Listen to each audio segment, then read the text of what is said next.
best example I ever saw of Conor with this. So we're in the press conference for it was for the Diaz fight, for the first Nate Diaz fight. And one of the guys next to me in the media asked Conor, I noticed that you don't have a belt on the poster. So even though he's fighting at welterweight, he does not have the featherweight title.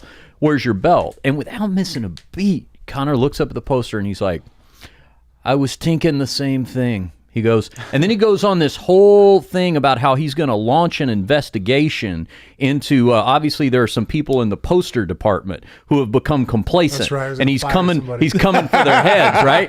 But he remembers because 3 months later, the next press conference, I asked him about how if the investigation had concluded, and he had a whole nother story. The poster switched though. Do you remember yeah, no, they that's what he said. The poster. He's like, "Did you see the poster?" He's like, switched the poster. Yeah.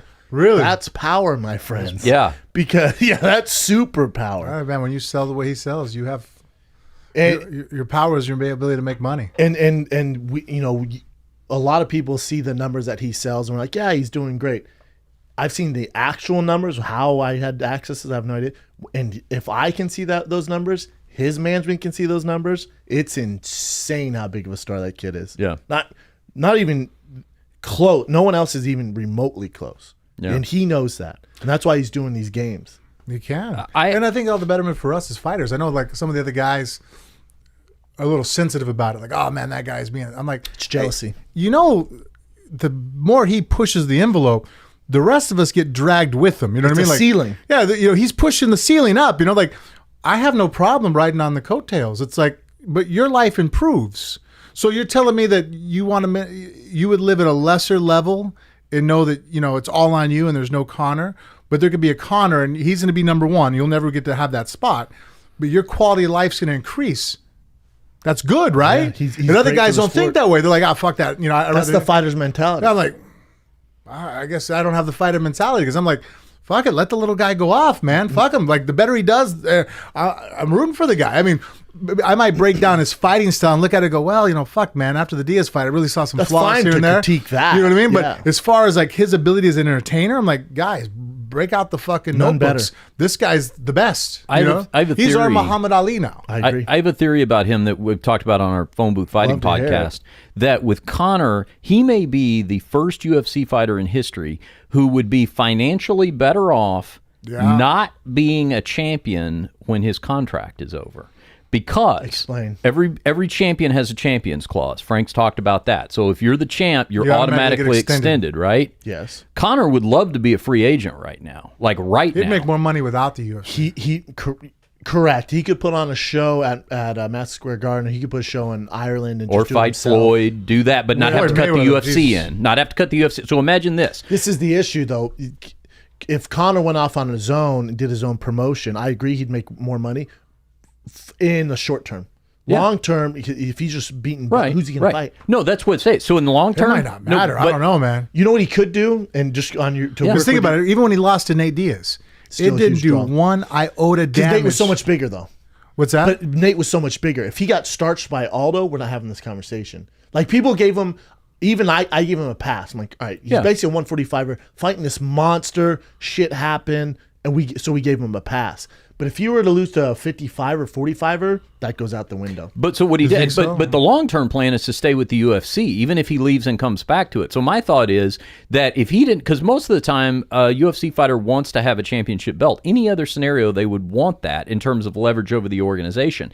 If he, let's say, is not a champion, so let's say he can unload this lightweight belt, he's still fighting outside of his weight class, breaking pay-per-view numbers, fighting guys like Nate Diaz. Sure. So he's making all the money doing that without the belts. The belts are actually a little bit of an anchor in terms of becoming a free agent. He becomes a free agent. And he says, okay, UFC, make me an offer. I got this Floyd money waiting over here. Even if I'm going to go get my ass kicked, it's a one-off, and Floyd wants to give me the money to do it. So maybe I go do that. But guess what? If I'm not with the UFC when I do it, UFC doesn't get cut in on that deal. Conor McGregor, just go make all the boxing payoff money. Then I come back to the UFC. Yeah, I like the idea. The thing is before his Jose Aldo fight, he signed a huge extension. Yes. That's the issue. But how many fights? And I don't know anybody That's that why knows the that UFC is answer. so good, because they have the best lawyers. Yeah. So it's same thing like with Anderson Silva. He signed that new 6-fight deal. That's just so you're asking. He's not fighting 6 times. He's never going to get out of that contract ever. With Conor, they're tying him up so much, especially with that champion clause. Right.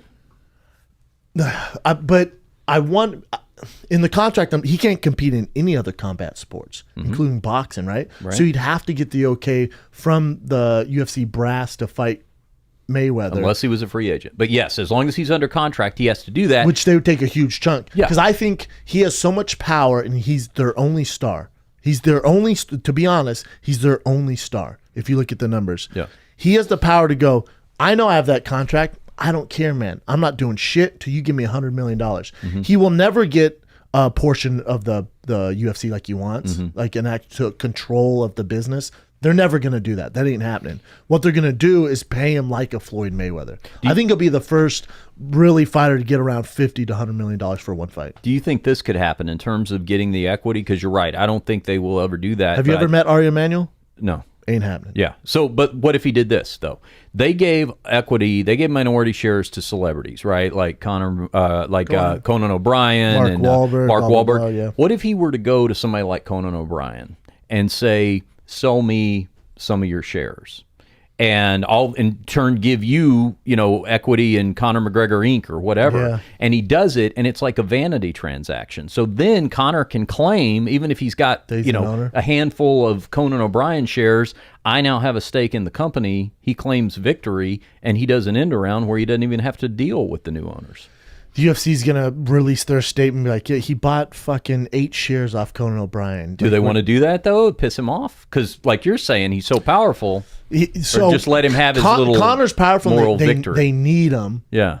But Ari Emanuel is way more powerful in the real world. Yeah. Like Conor's powerful in his fight world. Right. Ari Emanuel makes Hollywood, like, the world rotate. Yeah. You know what I'm saying? Yeah. So yeah. They're in a tough position with him because he's a guy where I think they're going, how much power do we want to give this guy? Could he fight Woodley at 70 and beat him? Probably. I don't count anything out. The way he starts fucking Eddie Alvarez, whatever. I'm putting no limitations on the guy. So I don't think they're gonna give him that chance to get a third belt. How much power are you gonna give this guy? You're basically just feeding this monster until he goes, I'm out. I'm going to go do this. Thanks for all the laughs and money. No, I agree, and that's why we were talking a couple of weeks ago. It almost hurts him. Well, we were talking a couple of weeks ago, Frank and I. He's bigger than the show now. Remember when we were talking on the podcast about the fact that when they stripped him of the featherweight title, I was telling Frank, there's a case to be made way more than that for stripping Jose Aldo of the interim title. Because of the two, of Aldo and McGregor, Aldo's the guy who said, I'm retired, screw this, I hate you guys, I'm going to go leaving. play soccer. Right. So what you do is you leave the belt on Conor, you strip Aldo of the interim title, and then you would have Pettis and Holloway fight for that. However, my guess is, since we're theorizing, it makes sense because it keeps Max Holloway. It has Conor in the conversation now.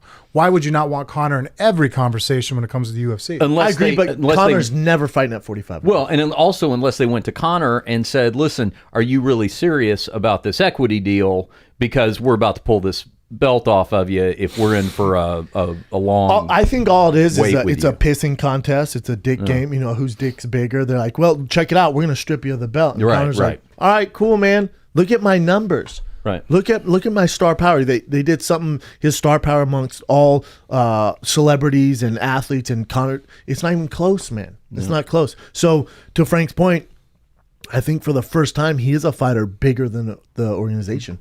And I think the UFC is like, fuck, we can't let that happen again. Well, I think can't let that happen again.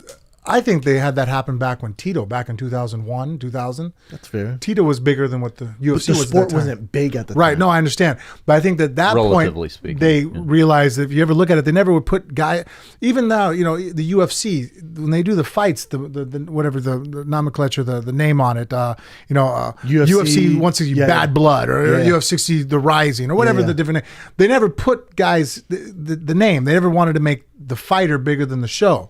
I think they've always had that kind of business model that will look. The UFC standalone is what people come to. The fighters, the brand, the fighters are secondary. And now they've created a monster in Conor where it's like, that ain't the case anymore. Conor's bigger than the UFC.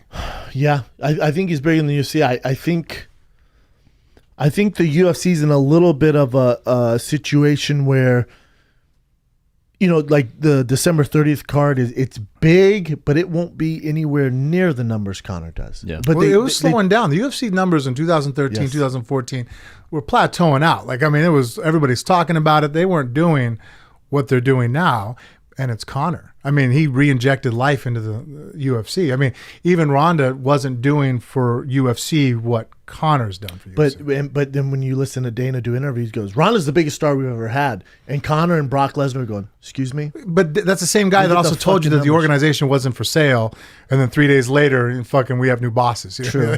yeah, true. I mean, you have a new boss. Yeah, I have a new boss. You have a new boss. I'm still denying those rumors, by the way. I'm denying that there is going to be a sale because I was assured there wouldn't be. So I actually do not. I do not. It. I'm not certain that like there Donald has been a Trump's. sale. You're the guy that goes, Donald Trump's not my president. No, you live in America. He's your president. Man. I hate to be shitty about it. Didn't happen. No, it didn't happen. Never happened. Yeah. So I mean, that being said, like, you know, Dana says things that have to be said. He's a promoter. Dana is a celebrity. He's a celebrity. He's a showman. He's a celebrity. Yeah. So I mean, the fact that he says Ronda's a bigger seller than, you know. But it's weird. It's almost like a Donald Trump, because if I'm Conor, anyone, I just go to ConorMcGregorFactCheck.com, just like Hillary did. Like, no, look at the facts. Like, I have actual facts. That's not true, man. Yeah. But when Dana says something, it carries a lot of weight. Yeah. Not as much as it used to, but it. I mean, just the fact that Conor goes to Madison Square Garden and outsells Mike Tyson fights. What the fuck? I mean, before we used to always say boxing's bigger than, you know, UFC now. It's like, for a while now, it seems like, you know, the tides have changed where, you know, we're doing better, but we've never had like a Mayweather-Pacquiao type fight. No.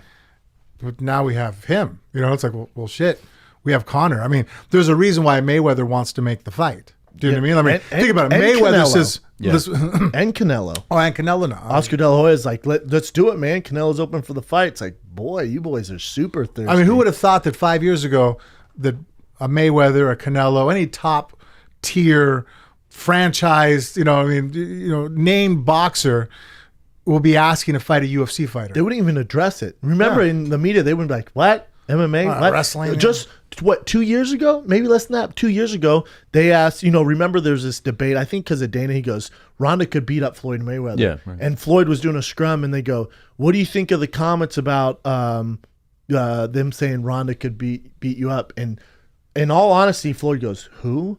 And like the female champion goes, I don't know what you're talking about. I don't think so. I don't know what the fuck you're talking about. He had the other comment too where he said, I'm 4-0 against women. I don't know where you're getting How dare I'm undefeated. Yeah. I'm undefeated against these females. Yeah. That's super fucked up, but for sure. That was pretty dark, man. That was good. Yeah, that was super dark, but he is undefeated. It's true. He is, man. Yeah, he will hit a girl.